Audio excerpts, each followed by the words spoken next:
prácticamente en los principales planos de la gestión pública, el país va avanzando por buen camino.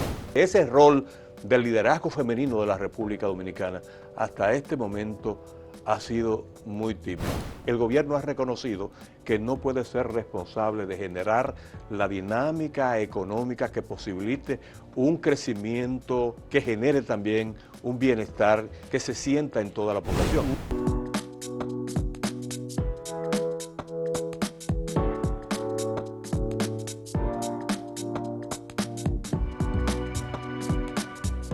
Saludos amigas, amigos, ustedes sintonizan Acento TV y este es su programa A Partir de Ahora. Bueno, está terminando el año 2022 y es propicio pasar balance de lo que ha sido este año que termina y un poco echar la mirada a lo que podría traernos el año 2023.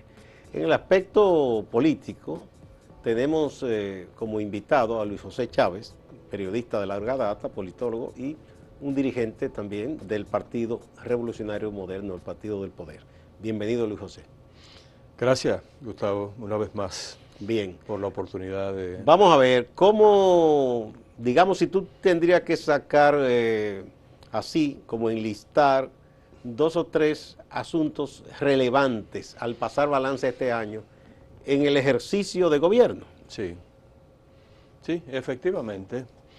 Si uno quiere pasar balance a la realidad de un país, tendría que comenzar necesariamente por lo que pasa en el gobierno, que a fin de cuentas es el responsable de conducir los asuntos públicos y un poco de trazar la pauta en función del camino al que pretendemos, por donde pretendemos transitar.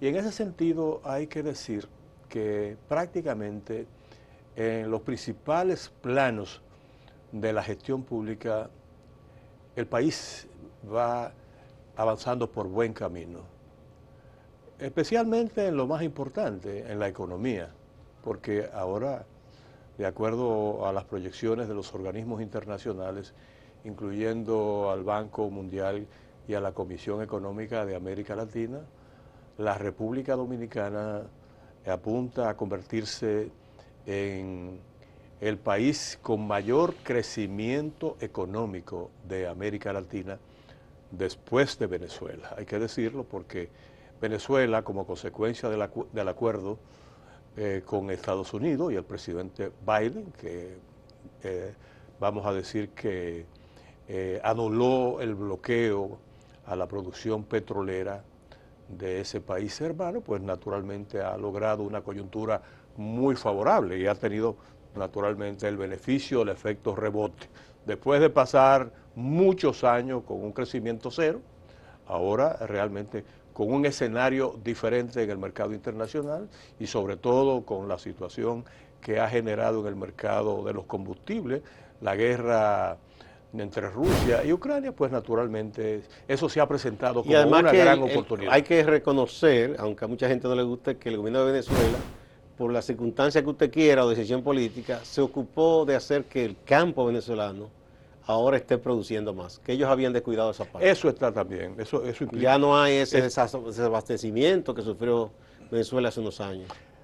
Bueno, pues entonces haciendo ese apunte especial sobre la situación de Venezuela, hay que decir que la República Dominicana ha asumido un modelo prácticamente, se ha convertido en un referente en materia de buen desempeño, sobre todo del aspecto económico en toda la región y en gran parte del mundo. Ya de acuerdo a las cifras pendientes de dar a conocer posiblemente a fines o a principios del año, la República Dominicana parece que va a registrar un crecimiento entre un 5 y un 5%. Eso es mucho más de lo que dice de manera absoluta esa cifra, porque viene de un crecimiento de un 12.3%. No es lo mismo crecer, como pasó en el caso de Venezuela, de un cero crecimiento a un crecimiento positivo, que crecer sobre la base de un elevado nivel de crecimiento, porque la República Dominicana en el año 2021 fue uno de los países con mayor tasa de crecimiento en América Latina. Y en ese sentido, pues las cosas se han mantenido de manera constante. Eso en el plazo económico, inclusive el Fondo Monetario Internacional proyecta una inflación y lo ha reproducido el Banco Central, una inflación interanual de aproximadamente un 7.5%, que considerando las circunstancias que vive el mundo y que vive particularmente una economía como la nuestra, que es fundamentalmente dependiente de insumos y commodities que evidentemente tiene que adquirir en el mercado internacional, significa Entonces, una notable proeza. En el primer aspecto que tú resaltas como positivo, que se mantuvo el crecimiento, que vamos a cerrar con un crecimiento importante, y digamos la estabilidad, que eso también va acompañado del crecimiento, porque si tú tienes inestabilidad es difícil crecer. Y hay que decir que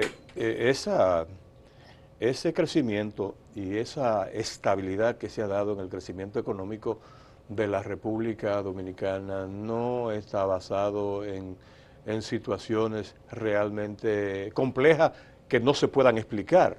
Está claro que la política del gobierno dominicano de estimular la inversión local y la inversión extranjera, especialmente la inversión extranjera directa, ha tenido mucho que ver con esa estabilidad económica que se da en el plano del crecimiento, comenzando por el turismo, que apunta a establecer un récord histórico en la llegada de turistas en el año 2022. Yo creo que ya es un hecho que vamos a registrar vamos a decir que un índice de llegada superior a los 7 millones por primera vez en la historia de la República Dominicana.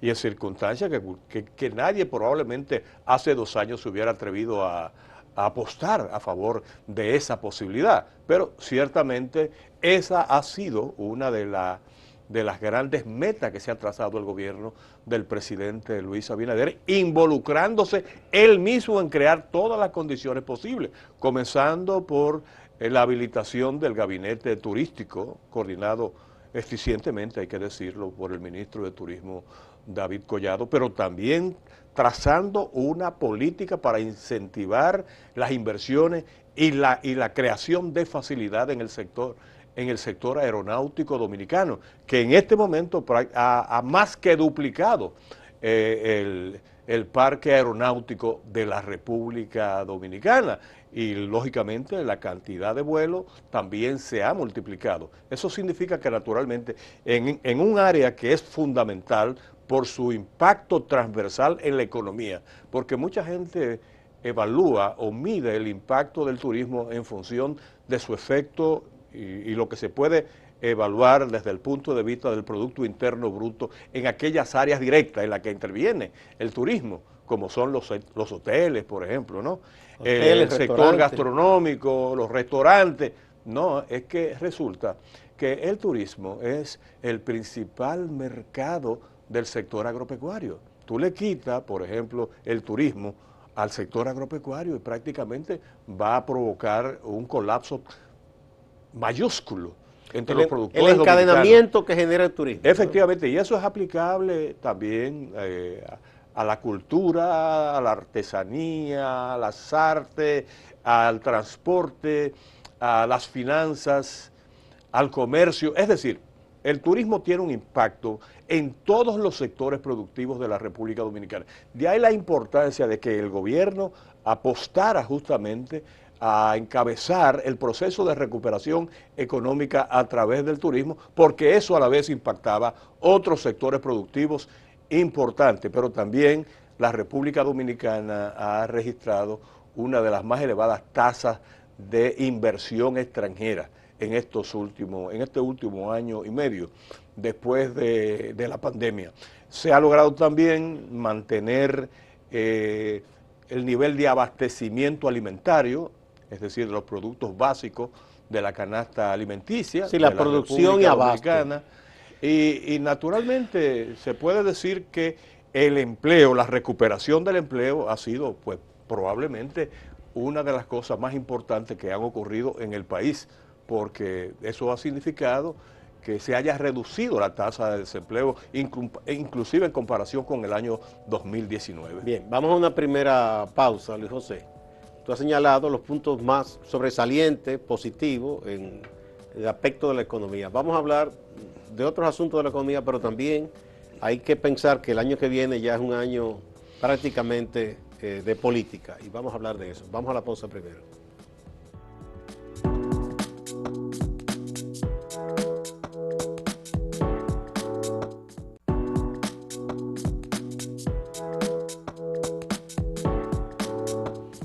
Continuamos con Luis José Chávez, que además de periodista muy reconocido, politólogo, es un dirigente del Partido Revolucionario Moderno. Y está resaltando los que él entiende son los logros principales del gobierno, sobre todo en materia económica en esta primera parte. Y vamos a hablar también un poco de la proyección para el año que viene. El año que viene es un año importante, es el tercer año de gobierno, ¿verdad? Que aunque hay unas metas, el ministro de Economía decía que veremos en este año, se va a acelerar el nicho de la inversión pública en tema de infraestructura y otras áreas, debido a que el gobierno ha hecho un uso racional de los recursos y va a volcar recursos para concluir obras que son importantes para diversos sectores en el territorio nacional y para impulsar áreas de la economía. Pero al mismo tiempo es un año preelectoral y el gobierno tiene que comenzar a tratar de presentar la mayor cantidad posible de logros, que con esos logros exhibidos es que quien está en el ejercicio de la política busca la reiteración del apoyo o ganar más apoyo. ¿Cómo tú ves este año que viene? ¿Cómo tú proyectas que será? Bueno, este es un año sumamente retador para el país y para el gobierno, naturalmente. Inclusive hay pronósticos a nivel internacional de que será un año más difícil que el de recesión, pero ya algunos han revisado eso, dice que no es, que parece que hay luces que están viendo. Sí, efectivamente. Además, eso varía de acuerdo naturalmente al rol de cada país, porque quizás no es lo mismo el caso de la República Dominicana que el caso de los países europeos directamente impactados por las implicaciones de la guerra Rusia-Ucrania. Pero en el caso nuestro, yo creo que hay factores que no son debidamente ponderados a la hora de identificar la clave del éxito que ha registrado el gobierno del presidente Luis Abinader, que es el ejercicio de un gobierno decente, con todo lo que eso pudiera representar, porque generalmente aquí nunca se promete un gobierno decente.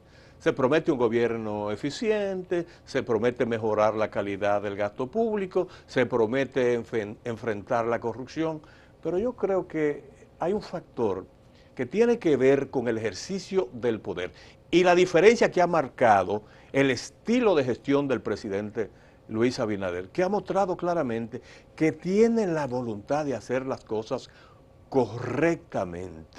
No solamente cumplir las promesas, que eso depende de factores y variables que muchas veces no controla un gobernante. A él se le cuestiona, por ejemplo, no ha cumplido toda su promesa. Claro que no ha cumplido toda su promesa, porque cuando él preparó un plan de gobierno y asumió compromiso frente al país, no estaba contando con el impacto de la pandemia del COVID-19, ni estaba contando también con el impacto de la guerra. Claro que hay cosas que se pueden hacer, que se pueden mejorar. Por ejemplo, de las cosas que yo le critico al presidente es que, por ejemplo, en el tema de la participación de la mujer y la equidad, no sé, porque hay buenas mujeres dirigentes y preparadas en el mismo PRM y en sectores de la sociedad, que hay apenas 2 ministras, y él pudiera nombrar más y eso sería hasta una especie de relanzamiento de su gobierno. Es un tema que yo veo que no sé por qué en esa parte no ha sido más diligente. Yo creo que tiene mucho que ver con el ejercicio de liderazgo del sector femenino en la República Dominicana.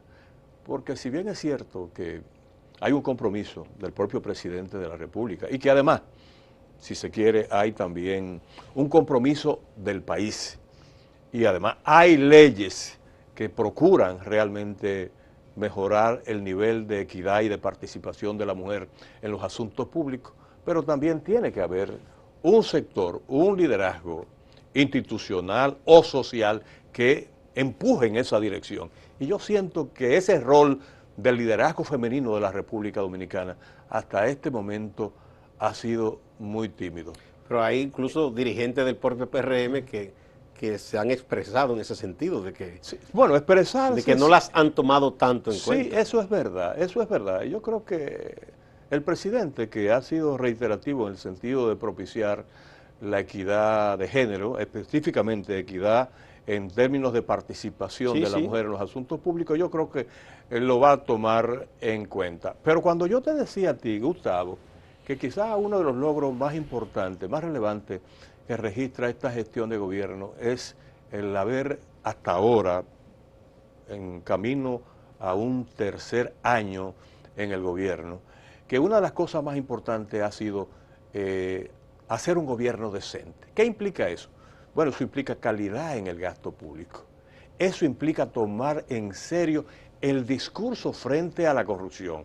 No, eso no significa que la corrupción, que es un elemento transversal desde el punto de vista de su impacto perverso en todos los asuntos que tienen con la conducción de un gobierno, se ha controlado y se ha frenado de golpe. No se ha eliminado porque no es tan fácil eliminarlo todo. Siempre hay quien intente hacer cosas, pero se puede poner cierto freno. Pero a 2 años y tanto, prácticamente a 2 años y medio de esta gestión de gobierno, prácticamente se ha mostrado una clara y firme voluntad de enfrentar la corrupción. Y alguna gente dice, bueno, pero no se han condenado. Esa no es la responsabilidad. No, porque esos son procesos que están ahí. Lo que sí ha sido claro, lo que ha sido claro, sin duda alguna, es la voluntad del gobierno, encabezado por el presidente Luis Abinader. ¿Qué tú le dices a aquellos que dicen, sí, pero eso necesariamente no es un gobierno eficiente, eso necesariamente no se revierte en beneficio del bienestar de la gente? ¿Qué tú les respondes a quienes piensan así? Bueno, eso depende de cuál sea el punto de mira de los críticos, porque a fin de cuentas el gobierno entiende que su principal prioridad en términos de hacer una gestión eficiente es realmente mitigar el impacto de los problemas económicos y de la pobreza. Y en ese sentido, ciertamente, el gobierno ha tenido que elevar la inversión del gasto social. Habría gente que si no recibiera el impacto del aumento que ha producido el gobierno en materia de inversión, social, estaría realmente en condiciones menesterosas. Y eso es un esfuerzo que ha estado haciendo el gobierno. Y además el gobierno ha reconocido que no puede ser responsable de generar la dinámica económica que posibilite un crecimiento que genere también un bienestar que se sienta en toda la población. No en su totalidad. El Estado puede hacer algunas cosas, pero no solo. Exactamente. El gobierno puede hacer algunas cosas. Pero lo más importante, a propósito de eficiencia, es que cuando el gobierno hace una inversión, no está discutiendo a quién le va a dar el beneficio de esa inversión en términos particulares, aunque nunca se plantee. Por ejemplo, yo estoy convencido de que durante mucho tiempo, para los presidentes y para los gobiernos, ha sido más importante a quién le vamos a dar un contrato o una contrata, que cuál va a ser la comunidad o cuál va a ser el sector económico y social que se va a beneficiar. Eso es lo que explica, por ejemplo, que se den fenómenos como el malecón de Nagua, que se inició en el año 2008, con un proyecto inicial que apenas sobrepasaba los 400 millones de pesos. Pasó la gestión de gobierno de Leonel Fernández, que justamente duró 4 años después que se inició esa obra. Su último cuatrenio. Efectivamente. Pasaron los 8 años del gobierno de Danilo Medina y además se registró una inversión, así lo indican las cifras publicadas, de 1.650 millones de pesos. O sea, se fue encareciendo el presupuesto. Se fue encareciendo y se dejó a medio talle y no pasó nada. Entonces el presidente Luis Abinader dijo, no, esa obra no podemos dejarla así, y la asumió. Y la va a terminar, pero eso se ha dado con muchísimas obras que también fueron iniciadas aparentemente para beneficiar a determinados sectores vinculados al gobierno, sin importar si la obra se hacía o no se hacía. Cientos de obras dejadas a medio talle y que el gobierno está asumiendo. Ahí está la carretera turística. Digamos entonces que este otro aspecto que tú, o dos, que tú resaltas como positivo, es que trabajar con decencia, con buen manejo de los recursos, eso dota al gobierno de mayor eficiencia y de más recursos incluso porque rinden más. Y además también... Y lo otro es la continuidad de Estado. Aunque una obra la anunciaron, la empezara otro gobierno, un gobierno decente se supone que debe concluirla. Esos aspectos también. Tú sabes la cantidad de obras que tienen que ver con pavimentación y mejoramiento, por ejemplo, de carreteras, de calles, de barrios, de municipios. Que se retomaron ahora. Que se retomaron, pero además que ya presentan obras terminadas y concluidas. Bien, vamos a otra pausa. Cuando volvamos vamos a hablar del tema político.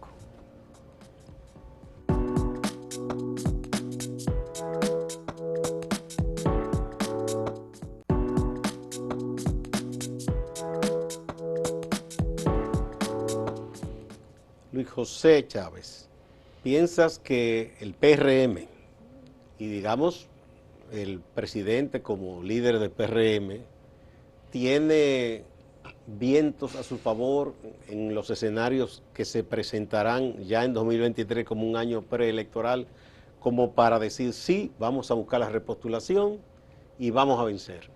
No solo, Gustavo, por el hecho de que hay una oposición dividida, es decir, prácticamente polarizada entre dos importantes fuerzas, PLD y Fuerza del Pueblo, no solo por eso, ese es un factor que siempre ha tenido, si se quiere, una explicación de por qué un partido político de la oposición o del gobierno no gana o pierde el poder, la división de la fuerza propia, o que cuando se produce, por ejemplo, un conflicto interno, eso tiene un reflejo. Eso no se ha, esa recomposición no se ha dado en la oposición para convertirse en una opción de poder confiable hacia las elecciones del 2024. Pero yo digo, no solo por eso, es que también se trata de que el Partido Revolucionario Moderno también ha estado acompañando al presidente Luis Abinader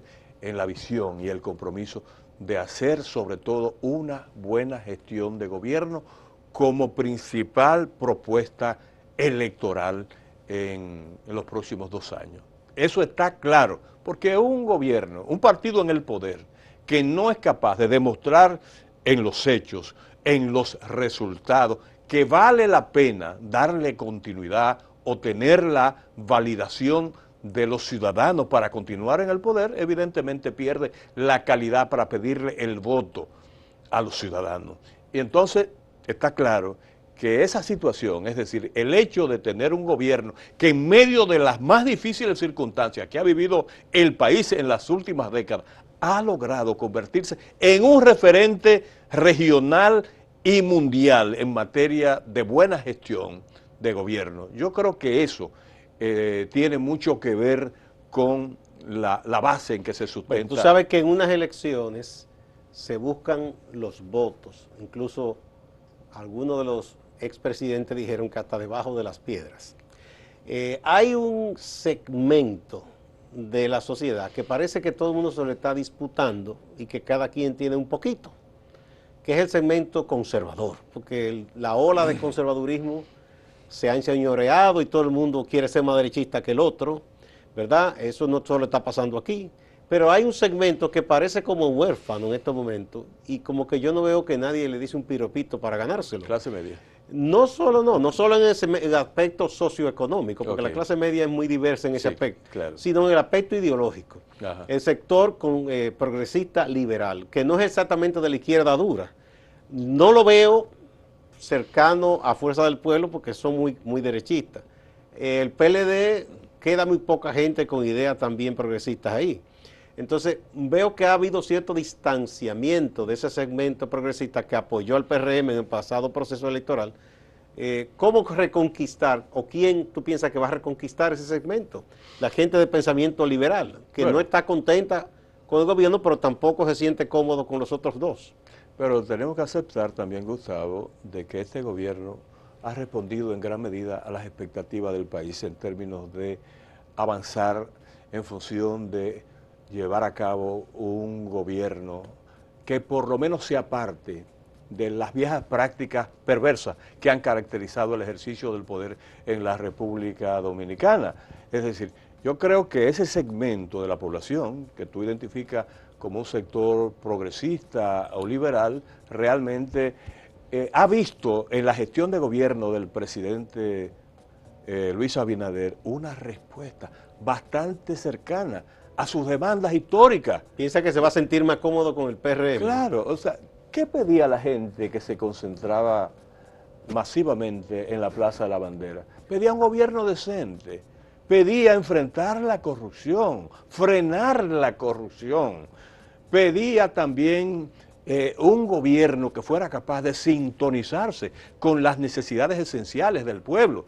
Y eso es lo que ha estado haciendo Luis Abinader, que no haya respondido en todo el sentido de las expectativas de la población.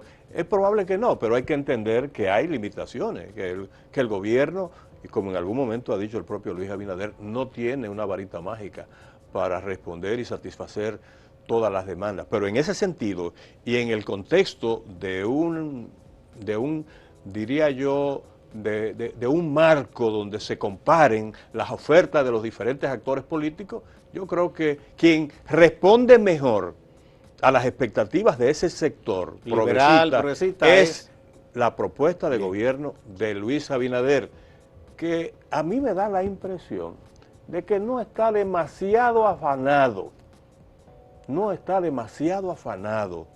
por lograr un segundo mandato al precio que sea.